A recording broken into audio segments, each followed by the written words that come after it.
ایک بادشاہ کشتی میں بیٹھ کر دریا کی سیر کر رہا تھا۔ کچھ درباری اور چند غلام بھی ساتھ تھے۔ ان میں ایک غلام ایسا تھا جو پہلے کبھی کشتی میں نہ بیٹھا تھا، اسی لیے وہ بہت خوف زدہ تھا اور ڈوب جانے کے خوف سے رو رہا تھا۔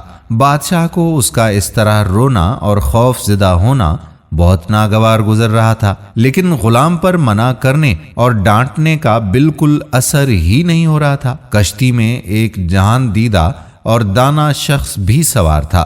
اس نے غلام کی یہ حالت دیکھی تو بادشاہ سے کہا کہ اگر حضور اجازت دیں تو یہ خادم اس خوف زدہ غلام کا ڈر دور کر دے۔ بادشاہ نے فوراً اجازت دے دی اور دانش مند شخص نے غلاموں کو حکم دیا کہ اس شخص کو اٹھا کر دریا میں پھینک دو۔ غلاموں نے حکم کی تعمیل کی اور رونے والے غلام کو اٹھا کر دریا کے اندر پھینک دیا۔ جب وہ 3-4 غوطے کھا چکا تو دانا شخص نے غلاموں سے کہا کہ اب اسے دریا سے نکال کر کشتی میں سوار کر لو۔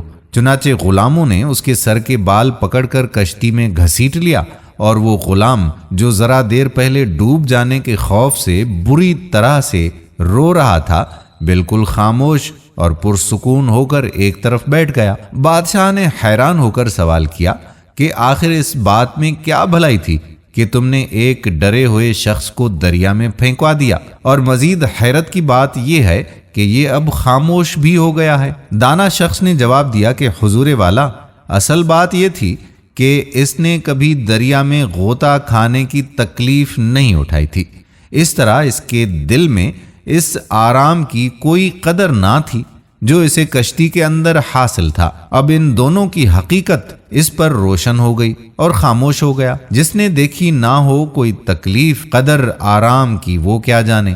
نعمتوں سے بھرا ہوا جس کا پیٹ جو کی روٹی کو کب غذا مانے۔ دوستو، حضرت سعدی رحمت اللہ علیہ نے اس حکایت میں انسان کی یہ نفسیاتی کیفیت بیان فرمائی ہے کہ جس شخص نے کبھی تکلیف دیکھی ہی نہ ہو وہ اس کی قدر و قیمت سے آگاہ نہیں ہوتا جو اصل حاصل ہے۔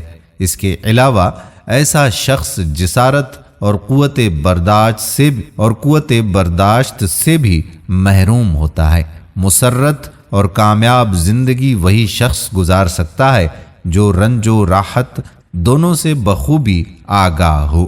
امید کرتے ہیں کہ ہماری آج کی ویڈیو بھی آپ کو پسند ضرور آئی ہوگی۔ آنے والی ویڈیو تک اپنے میزبان قادر بخش کلہوڑوں کو اجازت دیجیے۔ اللہ حافظ۔